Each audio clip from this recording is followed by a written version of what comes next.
गरीब बहू का फैसिलिटी से भरा अमीर ससुराल। मम्मा बहुत तेज ठंड लग रही है। जल्दी जल्दी नहा, तेरी सहेली आती ही होगी। आती होगी नहीं, आंटी जी आ गई है। और ये क्या तानिया, अभी तक तू नहा ही नहीं। अरे यार जल्दी तैयार हो जाया कर, आज फिर हम कॉलेज के लिए लेट होंगे। माँ कह रही है कि ठंडे पानी से नहा लूं। इतनी अकड़ती ठंड में कैसे गर्म पानी से नहाऊं, तू ही बता। मेरा तो अच्छा है भाई, मेरे घर गीजर है, बस एक बटन ऑन करो और गर्म पानी आ जाता है। हम गरीब है ना यार, तुझे तो पता है पापा की उतनी कमाई नहीं है और चूल्हा जलाने के लिए लकड़ियां भी खरीद कर ही आती हैं, तो ज्यादा गर्म पानी पर वेस्ट भी नहीं कर सकते। अरे पापा की परी, लो थोड़ा सा पानी गर्म कर दिया, इसी में नहा लो। जिसके बाद तानिया जल्दी से नहाकर कॉलेज के लिए निकल जाती है। चारुल और तानिया अच्छी सहेलियां थी, दोनों साथ ही कॉलेज जाया करती थी। जैसे ही तानिया कॉलेज पहुंचती है, सभी उसे देखकर उसका मजाक उड़ाने लगते हैं। आ गई पुअर शिट लेडी, स्कॉलरशिप के कारण एडमिशन मिल गया, वरना रईसज़ादा कॉलेज में इतनी गरीब लड़की तो आज तक नहीं दिखी। ओ चंपू दीदी, थोड़े ढंग के कपड़े पहनकर आया करो, इस प्लेस का भी स्टैंडर्ड है। चारुल तो इससे दूर ही रहा कर तो अच्छा है, अपनी गरीबी तुझे भी दे देगी वरना। सभी तानिया को ताना दे रहे थे, वो रोते हुए वहां से चली जाती है। रोते नहीं तानिया, सब ठीक हो जाएगा। तू गरीब है इसीलिए सब तेरे साथ बुरा बर्ताव करते हैं। चल क्लास में चलते हैं, इन लोगों की बातों को माइंड करने की कोई जरूरत नहीं है। जिसके बाद दोनों सहेलियां क्लास में चली जाती हैं। तानिया एक गरीब घर की बेटी थी, उसके घर में किसी भी तरह की कोई भी सुविधा उपलब्ध नहीं थी, उसे हर काम खुद से ही करना पड़ता था। एक दिन, बेटा तानिया देख कितनी सुबह हो गई, बच्ची उठ जा। माँ बहुत कड़क की ठंड लग रही है, मेरी तो हिम्मत नहीं हो रही है बिस्तर से निकलने की। इस रजाई में भी इतने छेद की ठंडी लगी ही जा रही है। ससुराल में भी ऐसे देर तक सोएगी तो तेरी सास गाली देगी मुझे। चल अब जल्दी से उठ जा। माँ ठंडी है, थोड़ी सी आग जला दो ना, फिर उठती हूँ।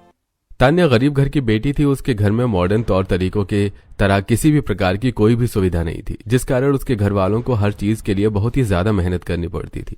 बाजार भी जाना है तो पैदल 5 किलोमीटर दूर चलकर जाना है, कपड़े ढंग के नहीं, पानी के लिए नदी पर जाना और बहुत सी सारी समस्याएं थी। वहीं दूर शहर में मिश्रा जी के घर पर। शांति एक ऑरेंज जूस ले आना। शांति मुझे भूख लगी है, एक चीज सैंडविच बना दो। जी दीदी जी अभी लेकर आई।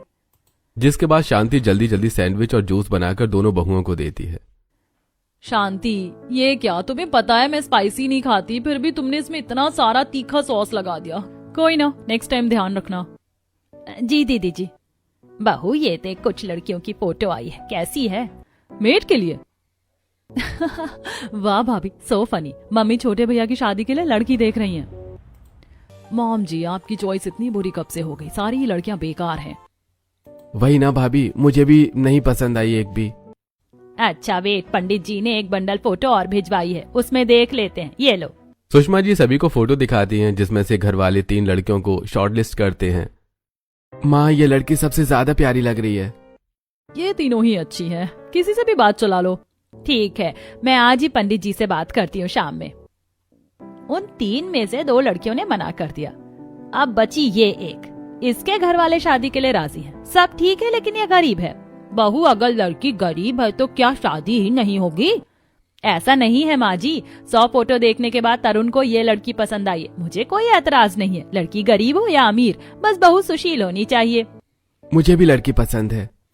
अरे जब लड़की लड़का राजी है तो बस सब कुशल मंगल। नहीं, इस घर में गरीब लड़की नहीं आएगी। मैं किसी गरीब लड़की को अपनी भाभी नहीं बना सकती। बेटा एक समय हमारा भी खराब था, भूल मत, ज्यादा हवा में रहने की जरूरत नहीं है। घर की बड़ों को और तरुण को लड़की पसंद है तो अब शादी तो वही होगी।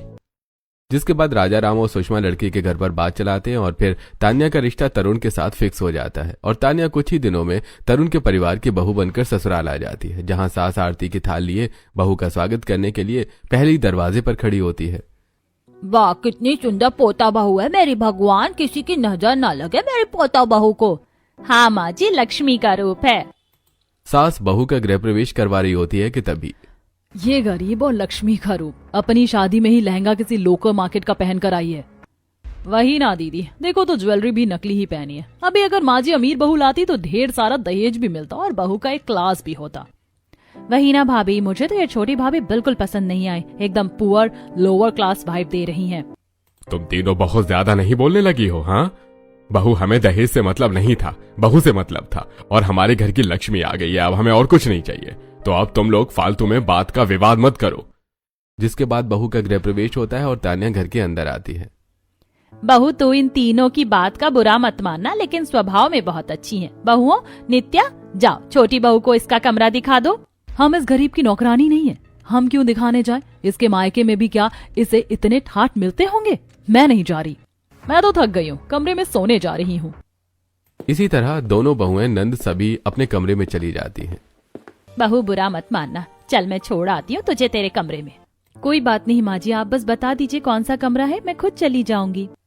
जिसके बाद सुषमा जी तान्या को उसका कमरा बताती हैं और वो चली जाती हैं। अगले दिन बहू की पहली रसोई थी और तान्या नहीं चाहती थी कि उससे कोई रूठे या बुरा माने, इसलिए तान्या सुबह 5 बजे उठकर ही तैयार हो जाती है और जब वो घर के मंदिर में पूजा कर रही होती है तो घर वालों की आंख खुलती है।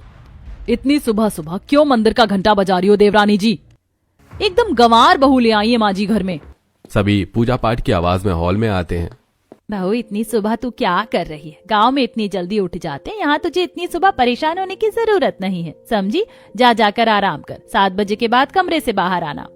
जिसके बाद फिर से सभी सोने चले जाते हैं। वही हॉल में बस तुलसी जी और सनाया बजती हैं। बहू, ये लोग ज्यादा अमीरी के चक्कर में अपने संस्कार भूल गए हैं, तुम इन लोगों की बातों पर ध्यान मत देना। वैसे तुम भजन बहुत अच्छा गा रही थी, अच्छा लगा सुनकर। दादी जी, मुझे लगा मैं जल्दी उठकर पूजा पाठ करूंगी तो सब खुश हो जाएंगे, लेकिन यहाँ तो सब उल्टा हो गया। कोई बात नहीं बहू, धीरे धीरे तुम यहाँ के रंग में ढलना, कुछ ससुराल वाले तुम्हारे रंग में ढलेंगे। चलो अब जाकर आराम कर लो, अभी बहुत सुबह है, क्या ही काम है अभी। जिसके बाद तान्या और तुलसी जी कमरे में चले जाते हैं और 8 बजे जब सभी नहाकर तैयार होकर हॉल में आते हैं तो माँ जी, आज मेरी पहली रसोई है ना। बेटा, पहली रसोई की रस्म कौन ही करता है, रहने ही दे, हम इतने भी पुराने ख्यालात के नहीं हैं। बहू को पहले ही दिन रसोई में झोंक दे, यहाँ वैसे भी नौकर हैं तो तुझे काम करने की कोई जरूरत नहीं है। नौकर हैं ठीक है, लेकिन पहली रसोई की रस्म भी जरूरी है। बहू, आज तू अपनी पहली रसोई की रस्म कर ले, उसके बाद फिर रसोई में नहीं जाएगी तो चलेगा। दादी के कहने पर सास अपनी बहू को नहीं रोकती और तान्या रसोई में जाकर सबके लिए खाना बनाना शुरू कर देती है। ठंडी में पालक के पकौड़े परफेक्ट होंगे। हाँ, पालक के पकौड़े, खीर, पूरी, ग्रीन मिक्स वेज और साथ में क्रीमी पालक पनीर और मटर पनीर बना लूंगी, सब खुश हो जाएंगे। जिसके बाद तान्या ससुराल की रसोई में अपनी पहली रसोई की रस्म शुरू करती है। मैंने इतना सब कुछ बनाने की तैयारी तो कर ली, लेकिन ये क्या, ससुराल में तो इतना बड़ा चूल्हा है, मुझे समझ ही नहीं आ रहा इसे इस्तेमाल कैसे करते हैं। मेरे घर पर तो बस मिट्टी का एक मुंह का चूल्हा था, यहाँ तो एक ही में 5 चूल्हे हैं। तान्या बहुत ही ज्यादा कंफ्यूज हो जाती है। तभी गरिमा वहां आती है। क्या हुआ, गैस नहीं जल रही है क्या? दीदी, समझ ही नहीं आ रहा कि इसे इस्तेमाल कैसे करते हैं, मदद कर दो कि क्या? खुद नौकरानी वाले काम कर रही हो, हमें भी सेम समझ रखा है क्या? शांति आकर छोटी बहू रानी की मदद कर दो। गरिमा पानी लेकर वहां से चली जाती है और शांति आकर तान्या को 5 बर्नर वाले गैस का इस्तेमाल सिखाती है। फिर क्या, जो खाना चूल्हे पर तान्या 2 घंटे में बनाती है, 1 घंटे में ढेर सारा खाना बनाकर तान्या टेबल पर सजा देती है। अरे वाह, आज तो घर में खाने की खुशबू ही अलग आ रही है। क्या स्पेशल है? आज तान्या की पहली रसोई है ना, तो तान्या ने खाना बनाया है, फिर तो मजा आ जाएगा। जिसके बाद तान्या सभी को खाना परोसती है और सभी चाव से बहू के हाथ का खाना खाते हैं। कितना ऑयली खाना बनाया है, इतना ऑयली खाएंगे तो हम मोटे हो जाएंगे। बहू, खाना अच्छा तो बना है, क्यों नुक्स निकाल रही हो? और तान्या बहू ने बहुत मेहनत से बनाया है। तान्या बहू, ये लो तुम्हारी पहली रसोई का नेग। वाह, तान्या के हाथ का खाना खाकर माँ की याद आ गई। आज के समय में इतना स्वाद जल्दी कहीं नहीं मिलता। बाकी तेल मसाला नमक का जिसे पता ही नहीं, वो तो नुक्स निकालेगा ही। दादी के ताने से दोनों अमीर बहू चिढ़ जाती हैं। वहीं गरीब बहू बड़े प्यार से सभी को खाना खिलाती है और बदले में सभी बहू को पहली रसोई का नेक देते हैं। कोई सोने की अंगूठी तो कोई डायमंड का ब्रेसलेट देता है। आप लोगों का शुक्रिया, मुझे नहीं पता था कि यहाँ मुझे इतना प्यार मिलेगा। ये प्यार के लिए नहीं, जो नकद मिला है ना उसकी वजह से खुश है। छोटी बहू, तुम्हें नहीं पसंद तो ठीक है, लेकिन हर समय गलत मतलब मत निकाला करो बहू। सभी खाने के बाद अपने अपने कामों में लग जाते हैं। ऐसे ही समय बीत रहा था। घर में नौकर चाकर थे, इसलिए बहू को कोई काम नहीं करने देता था और तान्या घर में बैठे बैठे यूं ही बोर हो जाती थी। एक दिन सुबह के 9 बज गए हैं, लेकिन अभी तक घर में पोछा नहीं लगा। शांति कब लगाएगी पोछा? माँ जी, शांति दीदी काम कर रही हैं। ठीक है, उसे कह देना बहू की जैसे ही नाश्ता टिफिन सब हो जाए घर में झाड़ू पोछा मार दे। घर देख रही हो कितना गंदा लग रहा है, 2 लोग आ जाएं तो बेइज्जती हो जाए। सास वहां से चली जाती है। बहुत बोर हो रही हूँ, शांति को फ्री होने में समय लगेगा, मैं ही कर लेती हूँ। जिसके बाद बहू झाड़ू ले आकर एक तरफ से बड़े से बंगले की सफाई में लग जाती है। पहले झाड़ू और फिर हाथ से पोछा लगा रही होती है। ये सब देखकर दोनों जेठानी और नंद छोटी बहू पर हंसने लगती हैं। इस गरीब की यही औकात है, कितने भी अच्छे घर में ये गरीब लड़कियां आ जाए गंवार बना नहीं जाएगा। कैसे हाथ से झाड़ू पोछा कर रही है। तभी सूरज ऑफिस के लिए निकल रहा था। अरे तान्या, तुम जमीन पर क्यों लेटी हो? मैं तो झाड़ू पोछा कर रही थी जेठ जी। अरे उसके लिए शांति है ना, और अगर करना ही था तो ऐसे कौन झाड़ू पोछा करता है? घर में वैक्यूम क्लीनर है, वाइपर है, हाथ से लगा रही है वो पोछा। शांति, ओ शांति। जी भैया जी। तान्या देखो क्या कर रही है, समझाओ इसे और खुद काम क्या करो। तुम क्यों हो? इतना कहकर सूरज वहां से चला जाता है। दीदी जी आप क्यों काम में लग गई, देखो डांट पड़ गई मुझे। ये वैक्यूम क्लीनर क्या होता है? उससे साफ करते हैं, बिना झाड़ू के कड़े कड़े घर का पूरा कचरा अपने अंदर खींच लेता, फिर वाइपर से फर्श साफ कर दो, पोछा भी लग जाएगा और घर चमकने लगेगा। ससुराल में इतनी मॉडर्न फैसिलिटीज देखकर तान्या हैरान रह जाती है। वाह, ये तो बहुत सही है। जिसके बाद तान्या शांति से वैक्यूम क्लीनर का यूज सीखती है। ससुराल में नौकर चाकर होने के कारण उसे काम नहीं करना पड़ता था, लेकिन वो जबरदस्ती काम करने के लिए दौड़ती थी। एक दिन, रामू, ओ रामू। क्या हुआ जी? अरे ये कपड़े रामू को दे देना, वो धो देगा। ठीक है। तान्या रामू को कपड़े धोने के लिए बोलने जाती है, लेकिन वो गार्डन में काम कर रहा था। एक काम करती हूँ, मैं ही धो लेती हूँ अपने पति के कपड़े धोने में कैसी शर्म, उनकी तो सेवा ही होगी। बहू बाल्टी में पानी लेकर वॉशरूम के दरवाजे पर हाथ से कपड़े धोने बैठ जाती है, और जब ये सास देखती है तो, बहू ये क्या है, तू हाथ से कपड़े क्यों धो रही है? वॉशिंग मशीन है ना। माँ जी मुझे वॉशिंग मशीन चलानी नहीं आती, और रामू भैया काम कर रहे थे तो मैंने सोचा खुद ही कपड़े धो लेती हूँ, और क्या पता वॉशिंग मशीन में हर कपड़े मिक्स होकर कलर सोख ले। उसमें अलग अलग कपड़े डालते हैं। और बहू तेरे ससुराल वाले अमीर हैं, मायके की तरह गरीब नहीं, तो ससुराल की फैसिलिटीज का फायदा उठाया करना। क्या ये हाथ से कपड़े धो रही है? जिसके बाद सुषमा बहू को वॉशिंग मशीन में कपड़े धोना सिखाती है। वाह, आज तो मजा ही आ गया, मैंने कुछ नया सीखा। तभी तान्या को उसके मायके के दिन याद आ जाते हैं कि कैसे उसे कपड़े धोने के लिए नदी पर जाना पड़ता था और वहां वो हाथ से कपड़े धोती थी। माँ जी पता नहीं इस गंवार को हम दो अमीर बहुओं के बीच क्यों ले आई, मेरा तो इसे देखकर ही दिमाग खराब हो जाता है। छोड़ो ना देवरानी जी, वो अपने कमरे में खुश है, हम अपने में। उसकी वजह से परेशान होकर क्या ही मतलब निकलेगा। चलो हम अपने पर्सनल सैलून में चलते हैं, मैंने ब्यूटिशियन बुक की है सेल्फ पैम्पर के लिए। बहुओं के ससुराल में मेकअप के लिए खास रूम था, जहां पार्लर वाली आकर खुद उनका ट्रीटमेंट करती थी। थोड़ी ही देर में पार्लर वाली आती है और दोनों बहुओं का facial, waxing, spa, manicure, pedicure करके देती है। तब तक नंद भी वहां आ जाती है। आज मुझे बस क्लीन अप ही करवाना है। सभी अपने ब्यूटी ट्रीटमेंट ले रही होती हैं कि तभी तान्या वहां जूस लेकर आती है। अच्छे समय पर आई हो, देखो तो तुम्हारी आईब्रो और हेयर ग्रोथ निकली है। कृति, नित्या का होने के बाद तान्या का आईब्रो, अपर लिप और वैक्सिंग करनी है। तान्या को इन सब चीजों से डर लगता था। वो भाग रही थी, लेकिन जिठानियां एक नहीं सुनती और जबरदस्ती तान्या को भी ब्यूटी ट्रीटमेंट दिलवाती हैं। आउच, बहुत दर्द हो रहा है। आईने में देखो खुद को, अब इंसान दिख रही हो। अच्छे से रहोगी तो देवर जी भी पूछेंगे, वरना एक समय के बाद आदमी इंटरेस्ट नहीं दिखाते। हाँ दीदी सही कह रही हो, अब से मैं भी आप लोगों के साथ ब्यूटी ट्रीटमेंट लूंगी। फिर अपना काम करके ब्यूटिशियन वहां से चली जाती है। ऐसे ही दिन बीतते हैं। एक दिन किचन का राशन खत्म हो गया था और घर में कोई भी नहीं था। बहू रानी, राशन खत्म हो गया है, अभी तो कोई है नहीं। अब क्या होगा, एक काम करती हूँ, मैं ही राशन और सब्जी लेकर आती हूँ। बहू ये झोला लेकर कहाँ को चली? राशन खत्म है तो ला, मैं ऑर्डर कर देती हूँ। फिर दादी ऑनलाइन ब्लिंकिट से सारा राशन और सब्जियां ऑर्डर करते हैं और 10 मिनट में सारा सामान घर पर डिलीवरी हो जाता है। दादी सब कुछ इतनी जल्दी? हाँ बहू, अभी बाजार में कोई 1 घंटे 10 दुकानें ढूंढकर शॉपिंग करे। इस घर में जो भी सामान आना होता है ऑनलाइन ही मंगवा लेते हैं, पैसे भी उतने ही लगते हैं और समय भी बच जाता है।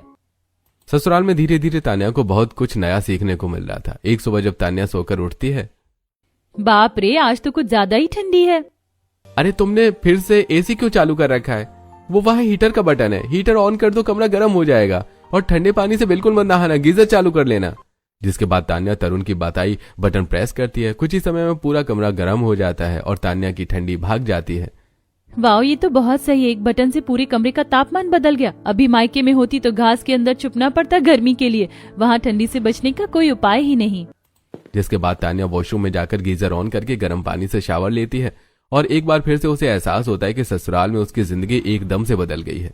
कहाँ 1 घंटे चूल्हे पर पानी गर्म करके उसे नहाना पड़ता था और यहाँ एक बटन से सब हो जाता है। ऐसे ही दिन बीत रहे थे। फिर एक दिन, सुषमा बहन कैसी बहू घर ले आई है, कितनी गंवार है, पुराने जमाने जैसे कपड़े पहन कर रखती है। सही कह रही हो दीदी, इसकी बहू से अच्छा तो हम लोग हैं, कम से कम जमाने के साथ कपड़ों का और पहनावे का सेंस तो है। इनके घर में इतने नौकर है, फिर भी काम भी खुद ही करने को भागती है, कोई क्लास ही नहीं है इनकी बहू में। पड़ोसने आपस में बात कर रही होती है कि तभी सुषमा वहां पहुंच जाती है। अपनी बहुओं का क्लास मेंटेन कर लो बहन, फिर मेरी बहू को कुछ कहना। वो क्या है ना, मेरी बहू जैसी भी है डाउन टू अर्थ है, अननेसेसरी चीजों को देखकर उछलने की आदत नहीं है मेरी बहू की। तुम्हारी बहू भी कौन से अमीर घर से आई है, लेकिन देख लो अगर कुछ अच्छा मिल जाए तो इतना ओवर हाईलाइट करेगी कि उनका क्लास साफ पता चल जाता है। सुषमा की बातें सुनकर सभी का मुंह बंद हो जाता है और तीनों पड़ोसन चुपचाप वहां से चली जाती हैं। ऐसे ही कुछ दिन बीत जाते हैं। सभी तान्या का उसके पहनावे को लेकर काफी मजाक बनाया करते थे। एक दिन, तान्या तुम साड़ी छोड़कर दूसरे कपड़े भी पहना करो, वरना सब तुम्हें गवार समझेंगे। चलो आज मैं तुम्हें शॉपिंग पर लेकर चलता हूँ। जी लेकिन कुछ नहीं, बस तुम चल रही हो, जल्दी से तैयार हो जाओ। फिर तान्या तैयार होकर नीचे आती है और जहां ऑलरेडी ड्राइवर कार तैयार करके रखा था। ड्राइवर, हाई सिटी मॉल चलो। जी सर। ड्राइवर थोड़ी देर में तरुण और तान्या को हाई सिटी मॉल पहुंचा देता है, जहां तरुण तान्या को ढेर सारी वेस्टर्न ड्रेसेस, गाउन और कुछ सूट दिलवाता है। अब लग रही हो मेरी बीवी, बस ऐसे ही रहना। जिसके बाद तरुण तान्या के साथ थोड़ी देर यहाँ वहां घूमता है। फिर दोनों पति पत्नी घर आ जाते हैं। तान्या तरुण की दिलाई हुई ड्रेसेस को पहनने की बहुत कोशिश करती है, लेकिन वो उसमें बहुत ज्यादा अनकंफर्टेबल फील करती है, जिसकी वजह से वो फिर से साड़ी पर स्विच कर लेती है। ये गरीब घर की लड़कियों के इतने नखरे हैं, यहाँ सारी सुविधा मिल रही है फिर भी मुंह बनाना है। तुम चिंता क्यों करती हो? अगर तान्या अनकंफर्टेबल है तो उसे जो सही लगेगा वो करेगी, धीरे धीरे सीख जाएगी। सही कह रहे हो भैया, ये गरिमा भी जब देखो तब तान्या के पीछे पड़ी रहती है। ऐसे ही कुछ दिन बीतते हैं। एक दिन सनाया को अचानक से उल्टियां आना शुरू हो जाती हैं। क्या हुआ बहू, तबीयत तो ठीक है ना? उल्टी जैसा लग रहा है, खट्टा खाने का मन करता है। कहीं एसिडिटी तो नहीं? अभी मैं आपको सोडा नींबू पानी देती हूँ, एसिडिटी दूर हो जाएगी। छोटी बहू, बड़ी बहू को एसिडिटी नहीं है, तू चाची बनने वाली है। दादी की ये बात सुनकर सभी खुश हो जाते हैं। अरे एक बार डॉक्टर को बुलाकर कंफर्म तो कर लेते हैं, वरना सच में एसिडिटी ना हो। गौरव डॉक्टर को कॉल करता है और कुछ ही देर में डॉक्टर घर आते हैं। मुबारक हो, आपकी बहू प्रेग्नेंट है। डॉक्टर के कंफर्मेशन के बाद सभी बहुत खुश होते हैं और गौरव और सनाया को बधाई देते हैं। जैसे ही तान्या सनाया को गले लगाकर बधाई देने जाती है तो, दूर रहो मुझसे, और अब मेरे और मेरे बच्चे के करीब आने की कोशिश भी मत करना। मैं नहीं चाहती कि तुम्हारा गंवार साया मेरे होने वाले बच्चे पर पड़े। सनाया की बातें तान्या को बहुत बुरी लगती हैं, लेकिन वो चुपचाप वहां से चली जाती है। अब सनाया की प्रेगनेंसी के दौरान जहां सभी सनाया का ख्याल रखते, वहीं तान्या भी अपनी जेठानी के हेल्दी खाने और हर चीज का ध्यान रखती। वहीं गरिमा और सनाया दोनों की बहुत बनती थी, लेकिन जब से सनाया प्रेग्नेंट हुई थी वो कमरे में ही रहती। एक दिन, क्या हुआ देवरानी जी, आजकल बड़ी बिजी बिजी रहती हो? आप तो प्रेग्नेंट होकर कमरे में बैठी हो और मुझे उस गरीब देवरानी को झेलना पड़ता है। कोई ना, टेंशन ना लो। वैसे सुनो ना, मेरा पिज्जा खाने का मन कर रहा है, बना दोगी क्या? आज शांति ने हाफ डे की छुट्टी ली है। सनाया की फरमाइश सुनकर गरिमा तुरंत पीछे हट जाती है। दीदी अभी अभी मैंने फेशियल करवाया है और किचन में मेरा ग्लो चला जाएगा, माफ करना। फिर गरिमा जल्दी से वहां से भाग जाती है कि सनाया उसे दूसरा काम न बता दे। मन कर रहा है ऑनलाइन मंगा लूं, लेकिन वो हेल्दी नहीं होता। सनाया की प्रेगनेंसी में बहुत ही ज्यादा पिज्जा खाने का मन करता है और तान्या ये देख लेती है कि कैसे उसकी जेठानी को क्रेविंग हो रही है। जिसके बाद तान्या यूट्यूब में देखकर माइक्रोवेव यूज करना सीखती है और जेठानी के लिए पिज्जा बनाती है। जेठानी जी, आपको पिज्जा खाने का मन था ना, ये लो मैंने आपके लिए बनाया है। तेरे हाथ का तो मैं पानी भी ना पीऊं, मेरे लिए ये सब करने की जरूरत नहीं है, जा यहाँ से। सनाया फालतू में तान्या की बातें सुना देती है और तान्या चुपचाप पिज्जा वहां रखकर चली जाती है। वहीं अब सनाया तान्या के हाथ का बना पिज्जा खाती है। मेरी गरीब देवरानी देखे, इससे पहले इसे खा लेती हूँ, बोल दूंगी फेंक दिया। वैसे वाकई बहुत स्वादिष्ट है। जिसके बाद सनाया फटाफट सारा पिज्जा खा लेती है और चुपके से ये सब देख रही तान्या को मन ही मन बहुत खुशी होती है। धीरे धीरे महीने बीत रहे थे और सनाया की प्रेगनेंसी बढ़ रही थी, जिस कारण अब उसके हाथ पैर में भी हल्का दर्द रहता है। एक दिन, गरिमा, मेरे हाथ पैर बहुत दर्द कर रहे, थोड़ा सा मालिश कर दोगी क्या? सॉरी दीदी, मेरे फ्रेंड के साथ मुझे एक पार्टी में जाना है, तो अभी तो पॉसिबल नहीं होगा। जिसके बाद गरिमा वहां से चली जाती है। तभी तान्या कटोरी में तेल लेकर वहां आती है। दीदी लाओ, मैं मालिश कर देती हूँ। कितनी दफा कहा है मुझसे दूर रहा करो, लेकिन तुम्हें समझ ही नहीं आता, जाओ यहाँ से। तान्या तब भी सनाया के कहने पर वहां से चली जाती है, लेकिन जब सनाया सो जाती है तो उसके कमरे में जाकर उसके पैरों और हाथों की मालिश करती है, जिससे सनाया को बहुत रिलैक्स फील होता है। आप कितना भी भगाओ, अपने अपनों की परेशानी में जब मैं सेवा नहीं करूंगी तो कब करूंगी? ऐसे दिन बीतते हैं और सनाया का 9वां महीना लग चुका था। उसकी डिलीवरी की डेट काफी ज्यादा नजदीक आ जाती है। एक दिन घर वाले सभी एक पार्टी में चले जाते हैं। तान्या की तबीयत खराब थी, वो घर में ही रुक जाती है। आधी रात अचानक से सनाया के पेट में दर्द शुरू होता है और वो दर्द से करहाने लगती है। हे भगवान, मुझे कोई बचा लो, मुझे बहुत दर्द हो रहा है।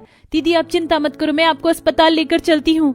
जिसके बाद तान्या सनाया को नीचे तक लेकर आती है और खुश नसीबी कि तान्या के ससुराल में 24 घंटे एक एक्स्ट्रा ड्राइवर तैनात रहता था। फिर तान्या सनाया को कार में बिठाती है और ड्राइवर तुरंत उसे अस्पताल ले जाता है। सनाया जी और उनका बच्चा काफी नाजुक है, उन्हें ऑब्जर्वेशन की और बहुत ही ज्यादा देख रेख की आवश्यकता है। जी डॉक्टर। जिसके बाद तान्या सभी घर वालों को बताती है और वो भी अस्पताल पहुंच जाती है। एक हफ्ते बाद सनाया डिस्चार्ज हो जाती है और घर आ जाती है, जहां गौरव और बाकी घर वाले मिलकर बच्चे और सनाया के लिए एक नर्स हायर करते हैं।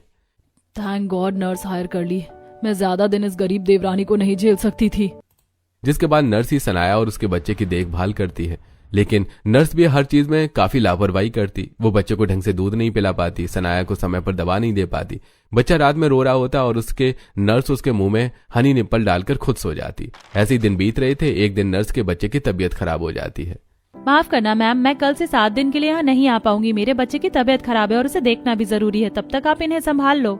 इतना कहकर नर्स वहां से चली जाती है और घर में किसी को भी बच्चा संभालना नहीं आता था। अब सबको समझ नहीं आता कि करें तो क्या करें, लेकिन नर्स की गैर मौजूदगी में सनाया के बच्चे का ख्याल तान्या रखती है। उसे दूध पिलाती है, उसकी मालिश करती है और समय समय पर उसकी दवाएं और बाकी चीजों का ख्याल रखती है। साथ में सनाया के खाने पीने, दवा और बाकी चीजों का ख्याल भी तान्या ही रखती है और रात रात जागकर अपनी जेठानी की सेवा करती है, जिससे कुछ ही दिनों में जेठानी और उसका बच्चा दोनों स्वस्थ हो जाते हैं। और जब नर्स आती है तो वाह, आपके बच्चे और आप दोनों में इतना इम्प्रूवमेंट है कि अब मेरी यहाँ जरूरत ही नहीं है। 7 दिन में ही काफी इम्प्रूवमेंट आया है, वेल डन। फिर नर्स वहां से चली जाती है और नर्स की बातें सुनकर अब सनाया को महसूस होता है। तान्या मुझे माफ कर देना, मैंने हमेशा तुम्हारा मजाक बनाया और जिन लोगों के साथ मजाक बनाया मेरे बुरे समय में वही मेरे काम नहीं आए। ससुराल की इतनी सारी फैसिलिटी होने के बावजूद उस समय कोई चीज मेरे काम नहीं आई। जब मुझे जरूरत थी तो काम आई तो वो तुम थी। Thank you. जेठानी की बात सुनकर अब गरिमा को भी एहसास होता है कि जिस जेठानी से उसकी इतनी जमती थी, गरिमा ने उसे ही कैसे पराया कर दिया। दीदी मुझे माफ कर दीजिए, मैंने आपके बुरे वक्त में ही आपसे मुंह फेर लिया। सारी देवरानी जेठानी अब एक हो जाती हैं और दोनों जेठानी मिलकर अब अपनी देवरानी का ख्याल रखती हैं और फैसिलिटी का सही उपयोग करना सिखाती हैं। साथ ही उससे भी बहुत सी चीजों का ज्ञान लेती हैं।